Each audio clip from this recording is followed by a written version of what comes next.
Debate വിത്ത് മാധു സജി. ഇന്നലെ V D സതീശന്റെ കന്നി ബജറ്റ്, മിഷൻ സമുദ്രയും പ്രിയദർശിനി വിഹിതവും അടക്കം പ്രഖ്യാപനങ്ങൾ. കത്തിയത് മദ്യമാണ്.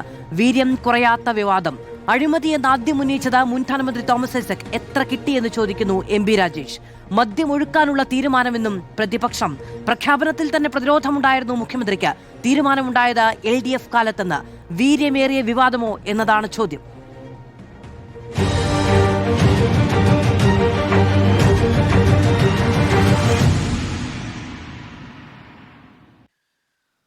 അതിഥികൾ CPM-ൽ നിന്ന് ശ്രീ എം.ബി. രാജേഷ്, കോൺഗ്രസിൽ നിന്ന് ഡോക്ടർ ജിൻഡോ ജോൺ, രാഷ്ട്രീയ നിരീക്ഷകൻ ശ്രീ മോഹൻ വർഗീസ് എന്നിവർ തത്സമയം.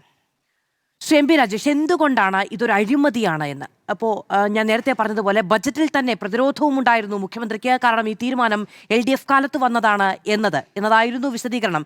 എന്തുകൊണ്ട് ഇതൊരു അഴിമതിയാണെന്ന് ഉന്നയിക്കുന്നു? എന്തുകൊണ്ട് എത്ര കിട്ടി എന്ന് ചോദിക്കുന്നു?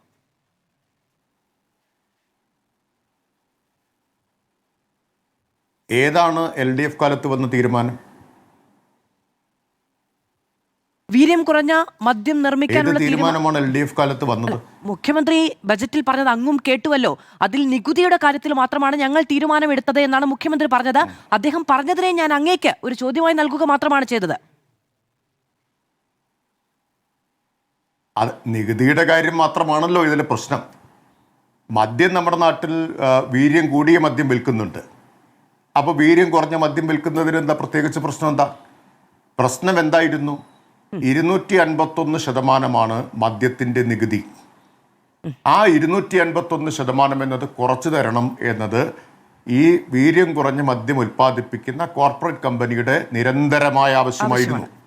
നമ്മുടെ നാട്ടിൽ പ്രധാനമായിട്ടും അബ്കാരി ആക്ട് അനുസരിച്ച് 2 തരം മദ്യങ്ങളാണുള്ളത്. ഒന്ന് കൺട്രി ലിക്കർ, അത് കള്ളും ചാരായവുമാണ്. മറ്റൊന്ന് വിദേശ മദ്യം.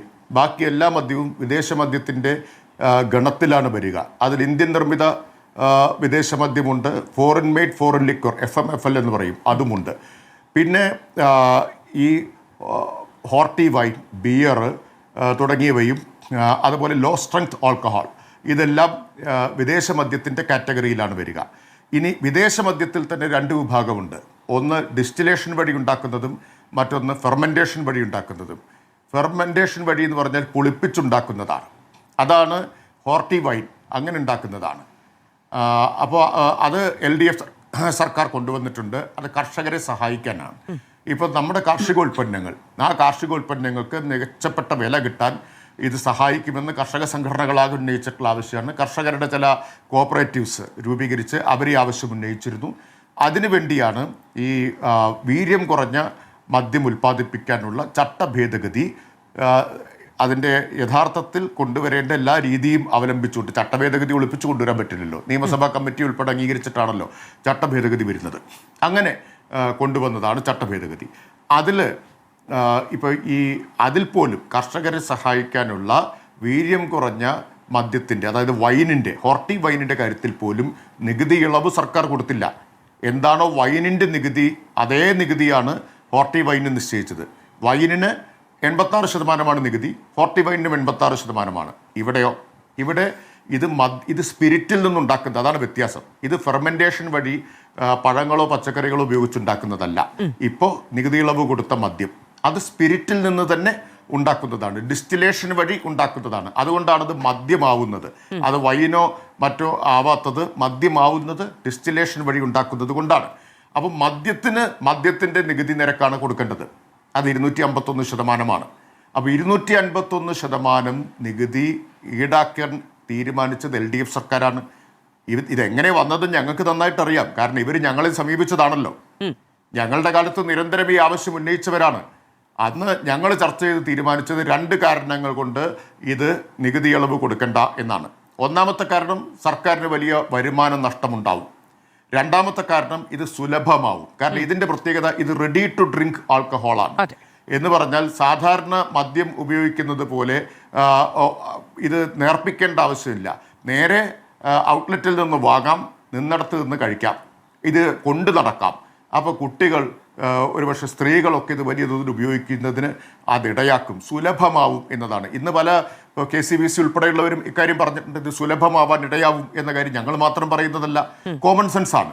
ഇത് സുലഭമാവും എന്ന്, കൊണ്ടു നടക്കാൻ എളുപ്പമാണ് എന്നതുകൊണ്ടാണ്. അപ്പോൾ ഈ രണ്ട് കാരണങ്ങൾ കൊണ്ട്, ഒന്നതൊരു സാമൂഹികമായിട്ട് മദ്യത്തിൻ്റെ ലഭ്യത കൂട്ടാൻ ഇടയാക്കും, രണ്ട് സർക്കാരിന് വലിയ വരുമാന നഷ്ടമുണ്ടാക്കും. അതുകൊണ്ട് ഇത് അംഗീകരിക്കേണ്ട എന്ന് ഞങ്ങൾ തീരുമാനിച്ചതാണ്. അതാണ് ആദ്യത്തെ ബജറ്റിൽ തന്നെ ഇപ്പോൾ മാറ്റിയിരിക്കുന്നത്. ഇനി ഒരു കാര്യം ഞാൻ പറയട്ടെ, നേരത്തെ പ്രതിപക്ഷത്തിരുന്നപ്പോൾ പെട്രോളിൻ്റെയും ഡീസലിൻ്റെയും നികുതി കുറയ്ക്കണം എന്ന് നിരന്തരം ആവശ്യപ്പെട്ട പ്രതിപക്ഷ നേതാവാണ് ഇപ്പോഴത്തെ മുഖ്യമന്ത്രി. അദ്ദേഹം അധികാരത്തിൽ വന്നിട്ട് ആദ്യം ചെയ്തത് പെട്രോളിൻ്റെയും ഡീസലിൻ്റെയും നികുതി കുറയ്ക്കുകയല്ല, മറിച്ച് മദ്യത്തിൻ്റെ നികുതി കുറച്ച് മദ്യക്കമ്പനികൾക്ക് ആശ്വാസം പകരുകയാണ് ചെയ്തിട്ടുള്ളത്. ആദ്യത്തെ ബജറ്റിൽ തന്നെ അദ്ദേഹം പറഞ്ഞത് ക്ഷേമ പെൻഷൻ കൂട്ടും എന്നാണ്. അത് കൂട്ടിയില്ല, മദ്യത്തിൻ്റെ നികുതി കുറച്ചു കൊടുത്തു. അദ്ദേഹം സർക്കാർ ജീവനക്കാരോട് പറഞ്ഞത് ആദ്യത്തെ ബജറ്റിൽ നിങ്ങൾക്കായി ചില വിസ്മയങ്ങൾ ഒളിപ്പിച്ചു വെച്ചിട്ടുണ്ട് എന്നാണ്. ഇവിടെ വിസ്മയം ഒളിപ്പിച്ചു വെച്ചത് മദ്യ മുതലാളിമാർക്ക് വേണ്ടിയായിരുന്നു എന്നതാണ് വസ്തുത. ബാക്കി പിന്നെ പറയാം. ശരി, ഡോക്ടർ ജിൻഡോ ജോൺ, എൻ്റെ ഒരു ഓർമ്മ ഈ എലപ്പുള്ളി വിവാദവുമായി ബന്ധപ്പെട്ട് വി.ഡി. സതീശൻ വാർത്താസമ്മേളനം നടത്തിയപ്പോൾ എത്ര കിട്ടി എന്നൊരു ചോദ്യം അന്നത്തെ ഭരണപക്ഷത്തോട് ചോദിച്ചിരുന്നു. ഇപ്പോൾ അത് തിരിച്ചു കേൾക്കേണ്ടി വരുന്നു എന്നതാണ് ഒരു പ്രധാനപ്പെട്ട കാര്യം. ഇപ്പോൾ നേരത്തെ ശ്രീ എം.ബി. രാജേഷ് പറഞ്ഞതുപോലെ 2022 മദ്യനയത്തിൻ്റെ ഉത്തരവിൽ കൃത്യമായി പറയുന്നുണ്ട്, സംസ്ഥാനത്ത് ഉൽപ്പാദിപ്പിക്കുന്ന, ഞാൻ ഓരോന്നും പറയുന്നില്ല, കാർഷിക ഉൽപ്പന്നങ്ങളുടെ പേര് പറഞ്ഞിട്ട് അത് ഉപയോഗശൂന്യമായി പോകുന്നു, കർഷകർക്ക് വലിയ വരുമാന നഷ്ടം ഉണ്ടാകുന്നുണ്ട്. ആ സാമ്പത്തിക രംഗത്ത് ഇത്തരം കാർഷിക വിഭവങ്ങളെ മൂല്യവർദ്ധിത ഉൽപ്പന്നങ്ങളാക്കുന്നത് വലിയ മാറ്റങ്ങൾ ഉണ്ടാക്കാൻ കഴിയും എന്ന് പറഞ്ഞുകൊണ്ടാണ് ഈ വീര്യം കുറഞ്ഞ മദ്യം ഉൽപ്പാദിപ്പിക്കാനുള്ള തീരുമാനം പ്രഖ്യാപിക്കുന്നത്. അങ്ങനെ ഉള്ള തീരുമാനം LDF ആണ് എടുത്തത്. അതിലെന്താണ് കുഴപ്പം എന്ന് ചോദിക്കുന്നു. പക്ഷേ വീര്യം കുറഞ്ഞ മദ്യമാണ് വിപണിയിലേക്ക് എത്തുന്നതെങ്കിൽ മദ്യത്തിന് ടാക്സ് ആണ് ഏർപ്പെടുത്തേണ്ടത്. അത് കുറച്ചു കൊടുക്കുക എന്നത് കുത്തക താല്പര്യമാണ്. അതിന് വഴിവെച്ച് കൊടുക്കുക എന്നതിന് പിന്നിൽ രാഷ്ട്രീയ ലാഭക്കണ്ണുണ്ട് എന്നുള്ളതാണ് വിമർശനം. എന്തിനത്?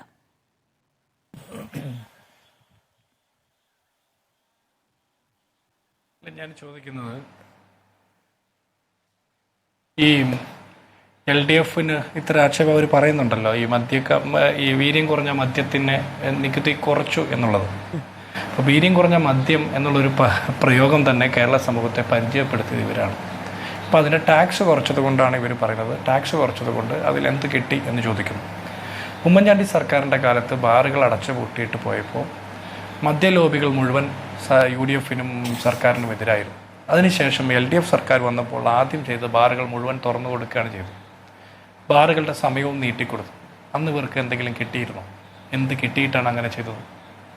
അപ്പോൾ കേരളത്തിലെ മദ്യ വിൽപ്പനയുമായി ബന്ധപ്പെട്ട കാര്യത്തിൽ സംസ്ഥാന സർക്കാരിൻ്റെ ധനകാര്യ വകുപ്പ് നികുതിയുമായി ബന്ധപ്പെട്ട തീരുമാനമെടുക്കുന്ന കൂട്ടത്തിൽ അത്തരത്തിലൊരു തീരുമാനമെടുത്തു. അതിനപ്പുറത്ത് ഇത് വിൽക്കാൻ തീരുമാനിക്കുന്നെന്നോ വിൽക്കുന്നെന്നോ ഉള്ള തീരുമാനം UDFൻ്റെ മദ്യനയം ചർച്ച ചെയ്യപ്പെട്ട് മദ്യനയം പ്രഖ്യാപിക്കുന്നതിന് ശേഷമാണ് തീരുമാനമായിട്ട് വരിക. ഇത് നികുതി വകുപ്പിൽ നിന്ന് ധനകാര്യ വകുപ്പിൻ്റെ ഒരു തീരുമാനം പ്രഖ്യാപിക്കുന്നു എന്നുള്ളതിനേക്കാൾ അപ്പുറം ഇതിന് വിൽപ്പനയ്ക്കുള്ള തീരുമാനം എടുത്തിട്ടില്ല. ഞാൻ മനസ്സിലാക്കുന്നത് അങ്ങനെയാണ്.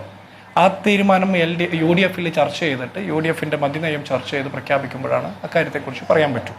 ഇനി അതിൽ അഴിമതി ഉണ്ടെന്നാണെങ്കിൽ MP രാജേഷാണല്ലോ എൻ്റെ മുമ്പിൽ ഇരിക്കുന്നത്. അദ്ദേഹത്തോട് ചോദിക്കുന്നത്, UDF സർക്കാർ പൂട്ടിക്കളഞ്ഞ ബാറുകളെല്ലാം തുറന്നു കൊടുത്തപ്പോൾ എന്ത് കിട്ടിയിരുന്നു? ആ ബാറുകളുടെ സമയം നീട്ടിക്കൊടുത്തപ്പോൾ എന്ത് കിട്ടിയിരുന്നു? പാലക്കാട് വിക്ടോറിയ കോളേജിൽ കുടിവെള്ളം ഇല്ലാത്തത് കൊണ്ട് ഹോസ്റ്റൽ റൂം അടച്ചുപൂട്ടുന്ന കാലത്ത് എലപ്പുള്ളിയിൽ മദ്യ കമ്പനിക്ക് അനുവാദം കൊടുക്കുന്ന സാഹചര്യമുണ്ടായി. മഴവെള്ള സംഭരണിയിലൂടെ മദ്യം ഉൽപ്പാദിപ്പിക്കുമെന്നൊക്കെയാണെന്ന് പറഞ്ഞത്. അന്ന് താങ്കൾക്ക് എന്ത് കിട്ടിയിട്ടാണ് അത്രയും പ്രത്യേക താല്പര്യമെടുത്തത്? അത്തരം കാര്യങ്ങൾ പറയണമല്ലോ. നിലവിൽ ഇവിടെ മദ്യം വിൽക്കാൻ തീരുമാനിച്ചിട്ടില്ല. ഇനി ഒരു കാര്യം കൂടി പറയാം. ഇവിടെ ഇപ്പോൾ ഇലക്ട്രോണിക് വെഹിക്കിൾസിൻ്റെ ടാക്സ് കുറച്ചിട്ടുണ്ട്. അത്തരം കാർ കമ്പനികളിൽ നിന്ന് മുഴുവൻ എന്തെങ്കിലും കിട്ടിയിട്ടാണ് അങ്ങനെ ചെയ്തതെന്നുള്ള ആക്ഷേപം നിങ്ങൾക്കുണ്ടോ? അപ്പോൾ നികുതി കുറയ്ക്കുന്ന സാധനങ്ങളുടെയൊക്കെ ഉൽപ്പാദിപ്പിക്കുന്ന കമ്പനികളിൽ നിന്ന് എന്തെങ്കിലും പ്രത്യേകമായിട്ട് കിട്ടുന്നു എന്നുള്ള തോന്നലുള്ളത് കൊണ്ടാണോ നിങ്ങൾ അങ്ങനെ പറയുന്നത്? നിങ്ങളെ അത്തരം മദ്യ കമ്പനികൾ സമീപിച്ചിട്ടുണ്ടെങ്കിൽ അത് ഞങ്ങളുടെ ഉത്തരവാദിത്തമല്ല. ഇലക്ട്രിക് വാഹനങ്ങളുടെ നികുതി കുറയ്ക്കുന്നതും മദ്യത്തിന്റെ നികുതി കുറയ്ക്കുന്നതും തമ്മിൽ വലിയ വ്യത്യാസമുണ്ട്. ഒന്നാമത്തേത്, നമുക്ക് ഇന്ധന പ്രതിസന്ധി അടക്കമുള്ള കാര്യങ്ങൾ അതിജീവിക്കാൻ ഇലക്ട്രിക് വാഹനങ്ങൾക്ക് പിന്തുണ നൽകുക എന്ന് പറയുന്നത് ഒരു സമ്പദ്ഘടനയുടെ ഉത്തരവാദിത്തമാണ്. മദ്യം അങ്ങനെയല്ല. മദ്യം എല്ലാ കാലത്തും കേരളത്തിന്റെ ഒരു വരുമാന സ്രോതസ്സായിരുന്നു. അതിന് നികുതി കുറയ്ക്കുക എന്ന് പറഞ്ഞാൽ അവരെ സഹായിക്കുക എന്നുള്ളത് മാത്രമാണ്. അല്ലെങ്കിൽ മദ്യം ഉപയോഗിക്കാൻ ആസക്തിയുള്ളവരെ സഹായിക്കുക എന്നതാണ്. അവർ അഴിമതി ഉന്നയിക്കുന്നത് LDFന്റെ കാലത്ത് സമീപിച്ചിരുന്നു. 80% നികുതി എന്ന് ആവശ്യപ്പെട്ടു. അന്നത് ഉണ്ടായില്ല. ഇപ്പോൾ അത് പകുതിയായി കുറയ്ക്കുന്നൊരു സാഹചര്യം ഉണ്ടായിട്ടുണ്ട്. ആരെ സഹായിക്കാൻ എന്നൊരു ചോദ്യം സ്വാഭാവികമായിട്ടുണ്ടാവില്ലേ? നിങ്ങൾ ഈ കിട്ടിയത് എത്ര എന്ന് പ്രതിപക്ഷത്തിരുന്നപ്പോൾ ചോദിച്ചല്ലോ. ഇപ്പോൾ പ്രതിപക്ഷം ചോദിക്കില്ലേ? അല്ല, അവർ ചോദിച്ചോട്ടെ കിട്ടിയത് എത്ര എന്നുള്ള ചോദ്യം മാത്രമല്ലേ. ഈ വീര്യം കുറഞ്ഞ മദ്യം എന്നുള്ള ഒരു കൺസെപ്റ്റ് തന്നെ ഇൻട്രൊഡ്യൂസ് ചെയ്യാൻ എന്താ പ്രത്യേകിച്ച് താല്പര്യം ഉണ്ടായിരുന്നത്? ഞാനിപ്പോൾ വായിച്ചു കേൾപ്പിച്ചല്ലോ. ഞാൻ ചോദിക്കുന്നത് KPSC ലളിതനെ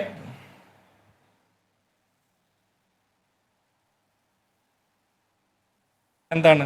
ഡോക്ടർ ജിൻഡോ ജോൺ, സംസ്ഥാനത്തെ കാർഷികോൽപ്പന്നങ്ങൾ നഷ്ടപ്പെട്ടു പോകുന്നതും കർഷകർക്ക് മൂല്യവർദ്ധിത ഉൽപ്പന്നങ്ങൾ ഉണ്ടാക്കി കൊടുക്കാനുമുള്ള സാഹചര്യം മദ്യനയത്തിനുമായി ബന്ധപ്പെട്ട ജിയോയിൽ വിശദീകരിക്കുന്നുണ്ട്. ഞാൻ ഒരു കാര്യം ചോദിക്കട്ടെ മാധു, ഹോർട്ടികോർപ്പ് കർഷകരിൽ നിന്ന് ഏറ്റെടുത്ത പച്ചക്കറിയുടെ പണം കൊടുക്കാതെ ആളുകൾ ദുരിതത്തിലായ വാർത്ത നിങ്ങളുടെ ഉൾപ്പെടെ ചാനലുകൾ എത്രയോ വട്ടം കേൾപ്പിച്ചു. കേരളത്തിലെ നെൽ കർഷകർ അവർ കൊയ്തു കൂട്ടിയ നെല്ല് സർക്കാരിന് കൊടുത്തിട്ട് അതിന്റെ പണം കിട്ടാത്തത് കൊണ്ട് അത് ബാങ്ക് ലോണിന്റെ ബാധ്യതയിൽപ്പെട്ട് ആത്മഹത്യ ചെയ്യുന്ന എത്രയോ വാർത്തകൾ റിപ്പോർട്ട് ചെയ്യപ്പെട്ടു. അന്നേരം ഒന്നുമില്ലാത്തൊരു താല്പര്യം മദ്യ ഉൽപാദനത്തിൽ എങ്ങനെയാണ് പ്രത്യേകിച്ച് വരുന്നത്? അന്ന് പറഞ്ഞു എഥനോൾ ഉൽപ്പാദിപ്പിക്കും എന്നൊക്കെ പറഞ്ഞു കേട്ടു. ഇങ്ങനെ പലതരത്തിലുള്ള ആക്ഷേപങ്ങൾ പറഞ്ഞു. ഞാൻ ചോദിക്കുന്നത് 175% ഈ നിരക്ക് കുറച്ച് നിശ്ചയിച്ചിരിക്കുന്നത് ധനകാര്യ വകുപ്പാണ്. UDFന്റെ മദ്യനയം വന്നിട്ടില്ല. ഈ നിരക്കിൽ മദ്യം വിൽക്കണമോ, ഈ വീര്യം കുറഞ്ഞ മദ്യം വിൽക്കണമോ വേണ്ടയോ എന്നുള്ള കാര്യം തീരുമാനിക്കുന്നത് UDFന്റെ മദ്യനയം വന്നതിന് ശേഷമാണ്.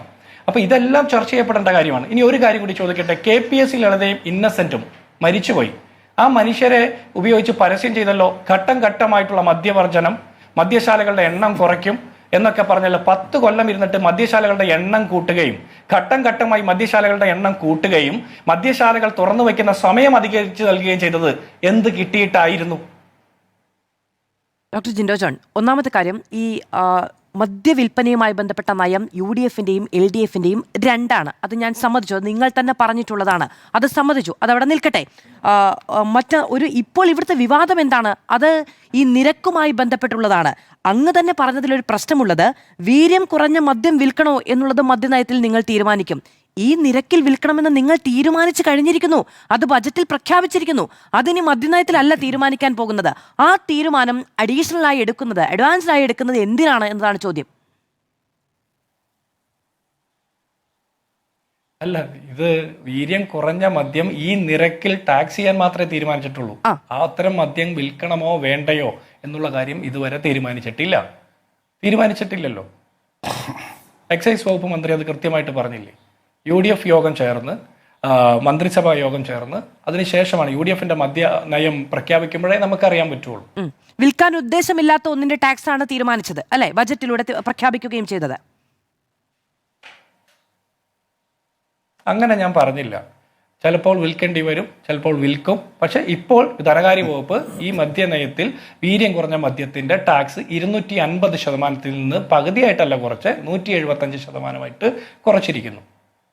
ഡോക്ടർ ജിൻഡോ ജോൺ, അത് എല്ലാവർക്കും മനസ്സിലായത് എന്തിനാണ്, അതിന്റെ താല്പര്യം എന്താണ് എന്നതാണ് ചോദ്യം. അങ്ങനെ കുറയ്ക്കാൻ മാത്രം, അത് ഇപ്പം നോക്കൂ, നമ്മൾ നേരത്തെ അങ്ങ് തന്നെ പറഞ്ഞതുപോലെ ഇലക്ട്രിക് വെഹിക്കിൾസിന്റെ ടാക്സ് കുറച്ചു കൊടുക്കുന്നതിൽ നമുക്ക് ഒരു ഉത്തരവാദിത്തമുണ്ട്, നമുക്കൊരു കാഴ്ചപ്പാടുണ്ട്. എന്തിനാണ് മദ്യത്തിന്റെ ടാക്സ് കുറയ്ക്കുന്നത്? അതിലൂടെ ആർക്കാണ് ലാഭം ഉണ്ടാവുക? നമ്മുടെ പൊതുസമൂഹത്തിനോ, നമ്മുടെ മദ്യാസക്തി ഉണ്ടാകാൻ പാടില്ല എന്ന് നമ്മൾ വിചാരിക്കുന്ന കൗമാരത്തിനോ, നമ്മുടെ അടുത്ത തലമുറയ്ക്കോ, നമ്മുടെ സ്ത്രീകൾക്കോ, നമ്മുടെ സമ്പദ് വ്യവസ്ഥയ്ക്കോ എന്തെങ്കിലും തരത്തിലുള്ള ലാഭം ഉണ്ടാകുമോ? സമ്പദ് വ്യവസ്ഥയ്ക്ക് ലാഭം ഉണ്ടാകുമെന്ന് വെച്ചാൽ മദ്യം വിറ്റ് മാത്രം സമ്പത്ത് ഉണ്ടാക്കണമെന്ന് വിചാരിക്കുന്നതുകൊണ്ടാണ്. സമ്പദ് വ്യവസ്ഥയ്ക്ക് ലാഭം ഉണ്ടാകുമോ ഇല്ലയോ എന്നുള്ള കാര്യമൊക്കെ അക്കാര്യത്തിൽ പഠിച്ച് ധനകാര്യ വകുപ്പ് കൃത്യമായിട്ട് പറയുന്നതായിരിക്കും. എനിക്ക് അതിനെ കുറിച്ചിട്ട് പറയാൻ പറ്റൂല. അല്ല ഡോക്ടർ ജിൻഡോ ജോൺ, നമ്മൾ ബജറ്റിൽ ഒരു തീരുമാനം എടുക്കുമ്പോൾ സമ്പദ് വ്യവസ്ഥയ്ക്ക് ലാഭം ഉണ്ടാകുമോ ഇല്ലയോ എന്ന് പറയണം ഡോക്ടർ ജിൻഡോ ജോൺ. അത് ഉത്തരവാദിത്വമാണ്. അത് പിന്നീട് പഠിച്ച് തീരുമാനിക്കാനാണെങ്കിൽ പിന്നീട് ബജറ്റ് ഉണ്ടാകുമല്ലോ, ഒരു വർഷം കൊണ്ട് പിരിച്ചുവിടുവൊന്നുമില്ലല്ലോ.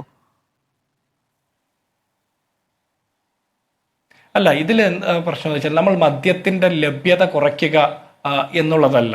മദ്യത്തിന്റെ ലഭ്യത കുറയ്ക്കാനാണെങ്കിൽ ബാറുകളുടെ എണ്ണം കൂട്ടുകയും ബിവറേജ് ഷോപ്പുകളുടെ എണ്ണം കൂട്ടുകയും ഒന്നും ചെയ്യില്ലായിരുന്നല്ലോ. കഴിഞ്ഞ 10 വർഷം ഇതൊക്കെ ചെയ്തില്ലേ? ഇതെല്ലാം ചെയ്തല്ലോ. ഞാൻ ചോദിച്ച ചോദ്യങ്ങൾക്ക് മാധു അല്ല ആൻസർ ചെയ്യണ്ടേ, MP രാജേഷാണ് ആൻസർ ചെയ്യണ്ടേ. ശരിയാണ്, MP രാജേഷ് UDFനോട് ഈ ചോദ്യങ്ങൾ ചോദിക്കുമ്പോൾ അദ്ദേഹം എക്സൈസ് വകുപ്പിലെ മന്ത്രിയായിരുന്ന സമയത്ത് ചെയ്ത കാര്യങ്ങളെക്കുറിച്ചാണ് ഞാൻ ചോദിച്ചത്. അദ്ദേഹം അഴിമതി ആരോപിക്കുമ്പോൾ ഞാൻ ചോദിച്ച ചോദ്യങ്ങൾക്ക് അഴിമതി ഉണ്ടായിട്ടാണോ അങ്ങനെയൊക്കെ ചെയ്തത്?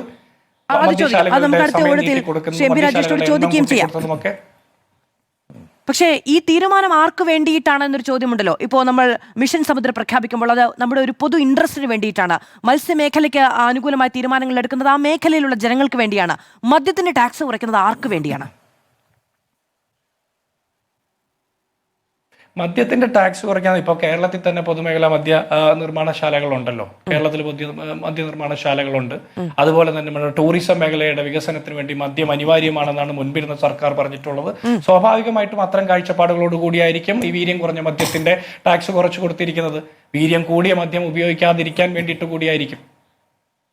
കേരളത്തിൽ മദ്യലഭ്യത കുറയ്ക്കാൻ വേണ്ടി ടാക്സ് കുറച്ചു കൊടുക്കുക എന്ന് പറയുന്നത് ഘടകവിരുദ്ധമായ ഒരു കൺസെപ്റ്റാണ്. ശരി, ഞാൻ അധിക നേരമായി അങ്ങയിലേക്ക് വരാം. ശ്രീ മോഹൻ വർഗീസ്, വലിയൊരു വിവാദം ഉണ്ടായിരിക്കുകയാണ്. നമുക്കറിയാം, മദ്യവുമായി ബന്ധപ്പെട്ട് കേരള രാഷ്ട്രീയത്തിൽ അനവധി വിവാദങ്ങൾ ഉണ്ടായിട്ടുണ്ട്. ബാർക്കോഴ ഉണ്ടായിട്ടുണ്ട്, എലപ്പുള്ളി ഉണ്ടായിട്ടുണ്ട്. അതാ ഇപ്പോൾ ഈ വീര്യം കുറഞ്ഞ മദ്യത്തിന്റെ ടാക്സ് നിർണ്ണയിച്ചതുമായി ബന്ധപ്പെട്ട് അടുത്ത വിവാദം ഉണ്ടാവുകയാണ്. ഇത് ഒരു ടിറ്റ് ഫോർ ടാറ്റ് എന്നതിനപ്പുറത്തേക്ക് വലിയ തോതിൽ ആളിക്കത്താൻ ശേഷിയുള്ളൊരു വിവാദമാണ് എന്നങ്ങ് കരുതുന്നുണ്ടോ? ഇടതുപക്ഷത്തിന്റെ കാലത്ത് തീരുമാനമെടുത്തത് കേരളത്തിലെ കർഷകരെ സഹായിക്കാനാണ് എന്നുള്ളതാണ് ഇടതുപക്ഷത്തിന്റെ പ്രതിരോധം. ഇങ്ങനെ ഒരു തീരുമാനമെടുത്തത് ടൂറിസം മേഖലയിലടക്കമുള്ള കുതിച്ചുചാട്ടം ലക്ഷ്യമിട്ടുകൊണ്ടാണ് എന്നുള്ളതാണ് UDFന്റെ പ്രതിരോധം. മാധു, UDFന്റെ ഗവൺമെന്റിന്റെ മദ്യനയം വരാനിരിക്കുന്നതേ ഉള്ളൂ. അതിനു മുൻപ് തന്നെ മദ്യത്തിന്റെ തീരുവ 2 ഭാഗമായി തിരിച്ചുകൊണ്ട് സാധാരണ മദ്യത്തിന് നിലവിലുള്ള തീരുവയും ഈ വീര്യം കുറഞ്ഞ 10% താഴെ വീര്യമുള്ള മദ്യത്തിന് തീരുവ 252% നിന്ന് 175% കുറച്ചുകൊണ്ടുവരുന്നു എന്ന് പറയുമ്പോൾ അതിനർത്ഥം മദ്യത്തിന്റെ ലഭ്യത കൂടാനുള്ള എല്ലാ സാഹചര്യവുമുണ്ട്. ഇത് ഗവൺമെന്റിന് അറിയായികയല്ല, ശ്രീ VD സതീശന് നന്നായി അറിയാം. ഇവിടെ നികുതി കുറയുമ്പോൾ ഉപഭോഗം കൂടും എന്നത് സ്വാഭാവികമായ ഒരു കാര്യമാണ്. അപ്പോൾ അങ്ങനെയെങ്കിൽ ആത്യന്തികമായ നികുതി വരുമാനത്തിൽ കുറവ് വരാൻ സാധ്യത കാണുന്നില്ല. കാരണം കൺസംഷൻ കൂടുമ്പോൾ ടോട്ടൽ ക്വാണ്ടിറ്റി കൂടും. അങ്ങനെയെങ്കിൽ തീർച്ചയായും നികുതി വരുമാനവും പ്രതീക്ഷിക്കാം. പക്ഷേ ഇവിടെ ഒരു വിഷയം, അടിസ്ഥാനപരമായ വിഷയം, ഒരു വിവാദം ഉണ്ടാകാനുള്ള കാരണം ഹൂ ഈസ് ദ ബെനിഫിഷ്യറി, എന്താണ് ഇതിന്റെ പിന്നിലെ ഇങ്ങനെ ഒരു മാറ്റം? ഏതെങ്കിലും മദ്യനയം വരുന്നതിന് മുൻപ് തന്നെ ഇങ്ങനെ ബഡ്ജറ്റിലൂടെ നികുതി നിർദ്ദേശങ്ങളിൽ ഒരു മാറ്റം കൊണ്ടുവരുന്നതിന് പിന്നിലുള്ള ചേതോ വികാരം എന്താണ്? ഇതാണ് പ്രധാനപ്പെട്ട ഡിബേറ്റബിൾ പോയിന്റ്. അതിൽ ഗവൺമെന്റിന്റെ ഭാഗത്തു നിന്ന് കൃത്യമായ ഒരു ക്ലാരിറ്റിയോടുകൂടി കാര്യങ്ങൾ പറയുന്നില്ല എങ്കിലും ഇപ്പോൾ മാധവ് സൂചിപ്പിച്ചതുപോലെ ഇവിടെ ഒരു ആകമാന ബഡ്ജറ്റിനെ ഒരു ടോട്ടാലിറ്റിയിൽ കണ്ടു കഴിഞ്ഞാൽ ഇവിടെ നമുക്ക് തനത് വരുമാനം ഉണ്ടാകണം. അതിന് ടൂറിസം സാധ്യതകൾ പരമാവധി ഉപയോഗപ്പെടുത്തണം. നമ്മളൊരു സമുദ്ര അല്ലെങ്കിൽ മിഷൻ സമുദ്ര പദ്ധതിയിലൂടെ ഈ തീരദേശത്തിന്റെ സമഗ്രമായ വികസനം, റോഡ്, റെയിൽ ആൻഡ് എയർ നെറ്റ്വർക്കിന്റെ കണക്ടിവിറ്റി, ഇതെല്ലാം ചേർത്ത് വായിക്കുമ്പോൾ കൂടുതൽ ടൂറിസ്റ്റുകൾ വരും. ടൂറിസ്റ്റുകൾ വരുമ്പോൾ ഒരു ഒന്നാന്തരം ടൂറിസ്റ്റ് ഡെസ്റ്റിനേഷനായി കേരളത്തെ വികസിപ്പിച്ചെടുക്കണം എങ്കിൽ അവരാഗ്രഹിക്കുന്ന, ടൂറിസ്റ്റുകളായി വരുന്നവർ ആഗ്രഹിക്കുന്ന പല കാര്യങ്ങളിൽ ഒന്നാകുന്നു മദ്യം. അതും കാര്യമായി ഡൈല്യൂട്ട് ചെയ്യാതെ തന്നെ നേരിട്ട് തന്നെ ഉപയോഗിക്കാവുന്ന രീതിയിലുള്ള വീര്യം കുറഞ്ഞ മദ്യം. അപ്പോൾ ഇടതുപക്ഷ സർക്കാരിന്റെ നിലപാട് യഥാർത്ഥത്തിൽ നേരത്തെ മുൻ മന്ത്രി ശ്രീ രാജേഷ് അത് വിശദീകരിച്ചു കഴിഞ്ഞു. അതായത് പഴങ്ങളിൽ നിന്നും, പഴവർഗ്ഗങ്ങളിൽ നിന്നും, പച്ചക്കറിയിൽ നിന്നും ഫെർമെന്റേഷനിലൂടെ ഉണ്ടാക്കിയെടുക്കാൻ കഴിയുന്ന മദ്യം, അതൊരു പ്രത്യേക കാറ്റഗറിയായി ഐഡന്റിഫൈ ചെയ്തുകൊണ്ട് അതിന്റെ ലഭ്യത ഉറപ്പുവരുത്തുകയും അതിനെ 85% നികുതി എന്ന രീതിയിൽ ക്രമപ്പെടുത്തുകയും ചെയ്യുന്നത് പോലെ ഇതിനെ കാണാനാവുമോ എന്നതാണ് ചോദ്യം. ഇല്ല, തീർച്ചയായും ഇത് സ്പിരിറ്റാണ്. ഈ കാര്യമെന്ന് പറയുന്നത് സ്പിരിറ്റാണ്. ആ സ്പിരിറ്റ് ഇവിടെ ഉണ്ടാക്കാം. പൊതുമേഖല, ശ്രീ ജിൻഡോ ജോൺ സൂചിപ്പിച്ചതുപോലെ പൊതുമേഖലാ സ്ഥാപനങ്ങളിൽ ആവശ്യത്തിന്, മാർക്കറ്റിന്റെ ഡിമാൻഡിനനുസരിച്ച് ലഭ്യത ഉറപ്പുവരുത്താനാകുമെങ്കിൽ വൻതോതിൽ പൊതുമേഖലാ സ്ഥാപനങ്ങൾക്ക്, മദ്യനിർമ്മാണ കമ്പനികൾക്ക് വേണമെങ്കിൽ ഇത് ഉൽപ്പാദിപ്പിക്കാൻ സാധിക്കും. പക്ഷേ ഇവിടെ ആരോപണം വരുന്നത് കർണാടക ലോബി, അങ്ങനെ ലോബി ഉണ്ട് എങ്കിൽ ആ ലോബി നിരന്തരമായി സമ്മർദ്ദം ചെലുത്തിയതായി ഒരുപക്ഷെ ഇടതുപക്ഷത്തിനറിയാം. അതായിരിക്കും ആ ആരോപണം ഉണ്ടായത്.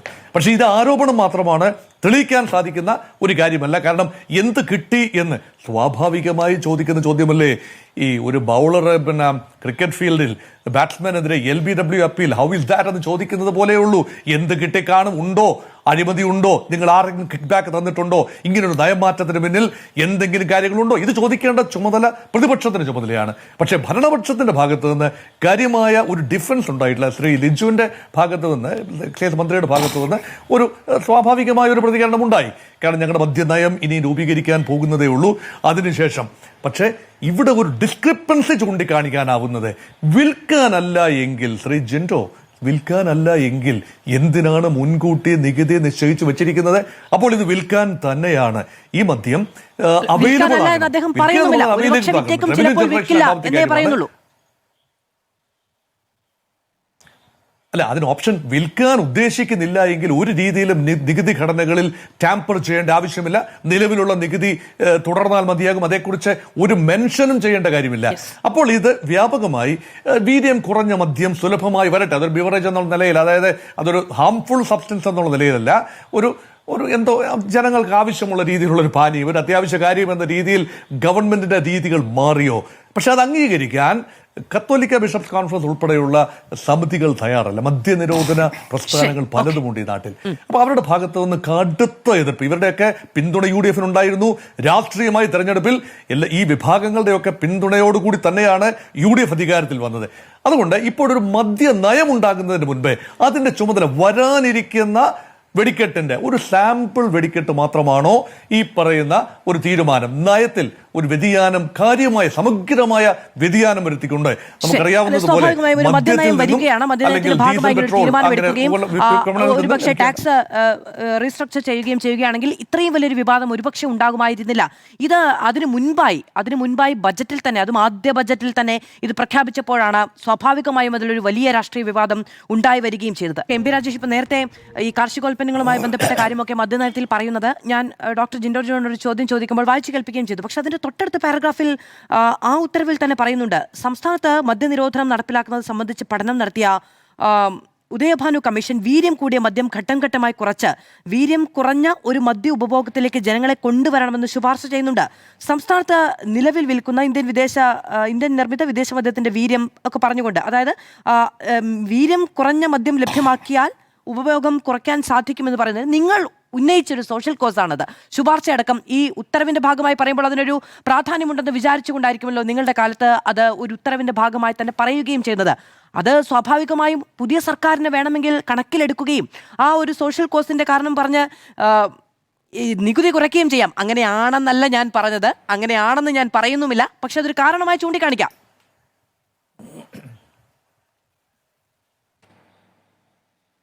യെസ്, ഞങ്ങളുടെ മദ്യനയം ഞങ്ങൾ തുടക്കത്തിലേ പറഞ്ഞിട്ടുണ്ട്. മദ്യനിരോധനമല്ല, മദ്യവർജനം എന്നുള്ളതാണ്. ഒറ്റയടിക്ക് മദ്യം നിരോധിക്കാൻ ആവില്ല. മദ്യം നിരോധിച്ച ഒരിടത്തും അത് വിജയിച്ചിട്ടില്ല. മദ്യനിരോധനം നടന്ന ഗുജറാത്തിൽ വ്യാജമദ്യം കുടിച്ചിട്ടുള്ള ആളുകൾ മരിച്ച വാർത്ത നമ്മളെല്ലാം കണ്ടിട്ടുണ്ട്.